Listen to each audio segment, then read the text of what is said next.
कैसे हो आप सब? आई होप आप सब अच्छे होंगे। स्वागत है हमारी प्रेगनेंसी केयर एंड टिप्स की सीरीज़ में। सो फ्रेंड, आज का जो टॉपिक है बहुत ही ज़्यादा कॉमन है, जो कि मतलब मोस्टली हर एक लेडीज़ को ये प्रॉब्लम होती है। यानी कि आज हम बात करने वाले हैं पैरों की ऐंठन की।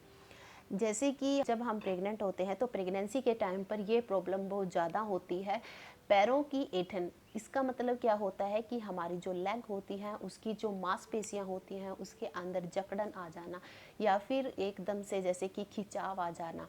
तो ये प्रॉब्लम है जो कि हर एक तो नहीं कह सकती मैं, काफ़ी लेडीज़ को है जो कि ये प्रॉब्लम होती है। और यह जो प्रॉब्लम होती है मोस्टली रात के टाइम पर बहुत ज़्यादा होती है, और उस टाइम पर जैसे कि जब यह प्रॉब्लम होती है उसके होने के बाद हमारी लेग में जैसे कि पेन भी होता है, और हमारी जो मांसपेशियाँ होती है वो इनमें एकदम सा खिंचाव रहता है। तो यह मोस्टली होता किस कारण है, और हम इसका जैसे कि किस तरीके से घरेलू तरीकों से है जो कि ट्रीटमेंट कर सकते हैं, इसके बारे में डिस्कस करेंगे।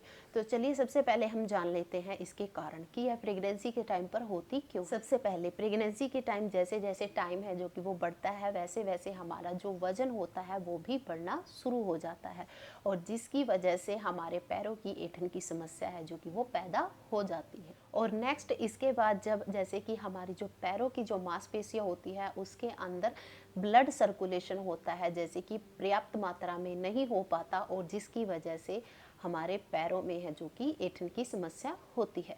और इसके बाद जैसे कि कहा जाता है कि प्रेगनेंसी के टाइम पर हमें जैसे कि कुछ एक्सरसाइज या व्यायाम करने चाहिए, लेकिन कुछ लेडीज़ होती हैं जो कि जैसे कि लिमिट से ज़्यादा व्यायाम कर लेती हैं, और जिसकी वजह से उनके हाथों और पैरों में दर्द हो जाता है, और रात के समय है जो कि वो ऐंठन की समस्या इसी के कारण है जो कि पैदा हो जाती है। और इसके बाद जो नेक्स्ट कारण होता है जैसे कि जो प्रेग्नेंट लेडीज़ होती है वो एक ही पोजीशन में या एक स्थिति में बैठी रहती है, तो इसकी वजह से भी ऐंठन की समस्या हो जाती है, क्योंकि हमारी बॉडी के अंदर प्रॉपर ब्लड सर्कुलेशन नहीं होता।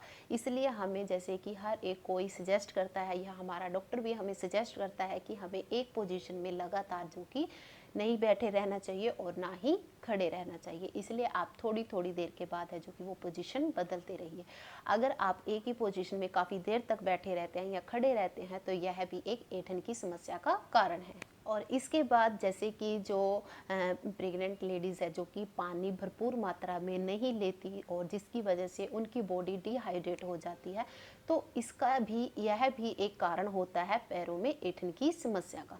तो इसलिए हमें प्रेगनेंसी के टाइम पर भरपूर मात्रा में पानी का सेवन जरूर करना चाहिए। और इसके बाद जैसे कि लेडीज़ जब प्रेग्नेंट होती है तो उस टाइम पर हमें बहुत सारे पोषक तत्वों की ज़रूरत होती है, जैसे कि मैग्नीशियम हो गया, कैल्शियम हो गया, पोटाशियम हो गया, सोडियम हो गया।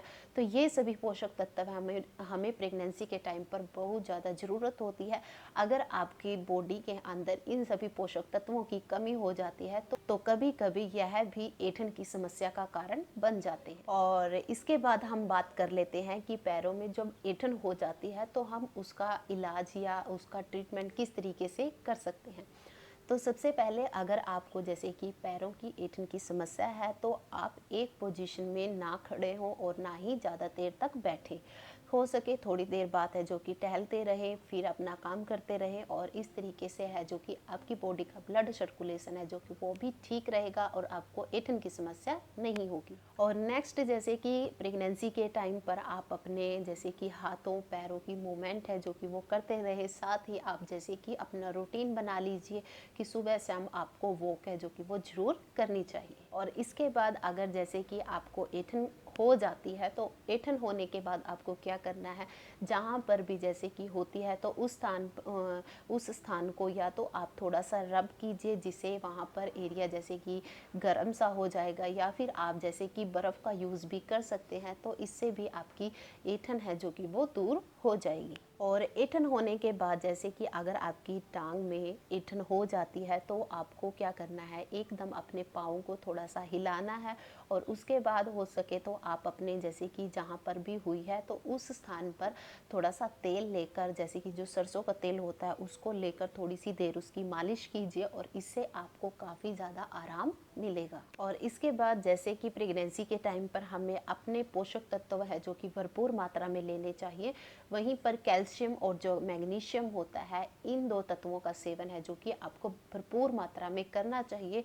अगर आपका ये भरपूर मात्रा में होगा तो ऐंठन की समस्या काफ़ी हद तक नहीं होगी। सो फ्रेंड्स, ये थी थोड़ी सी इंफॉर्मेशन जिसके बारे में मैंने आपको बताया, और आई होप आपको अच्छे से समझ में आ गया होगा। और अगर आपको भी ऐंठन की समस्या होती है तो यह वीडियो आपके लिए काफ़ी ज़्यादा हेल्पफुल है, और जो भी मैंने इसके अंदर बातें बताई हैं आप उनको फॉलो कर सकते हैं। सो फ्रेंड, आज के लिए इतना ही। Please like, share and subscribe करना मत भूलना। Thank you.